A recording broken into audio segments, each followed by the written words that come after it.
旅展吸客，台灣官商買大包啊！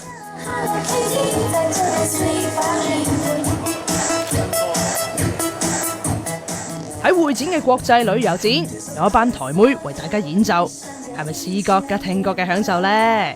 佢哋都係為咗同大家推廣台灣遊啫。台灣今年派咗歷嚟最大嘅團隊過嚟，仲即場買大包添。好似行政院經濟部會每日免費送150份珍珠奶茶、肉燥飯等等，呢邊有免費朱古力食。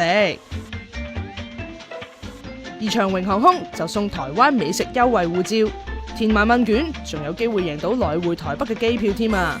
台中觀光局就趁住父親節，規定只要爸爸 show 張入台證同響台中落機嘅機票證明或者收據，就會送雙人住宿券1張。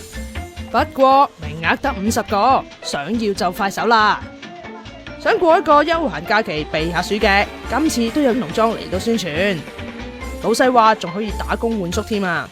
仲有啊，宜蘭月尾會開幾米廣場，裏面嘅塑像、浮雕等等，全部出自幾米筆下嘅作品。你又認得幾多個角色同場景呢？提一提大家，旅遊展今日同聽日會開放俾市民參觀，你唔係執輸啊！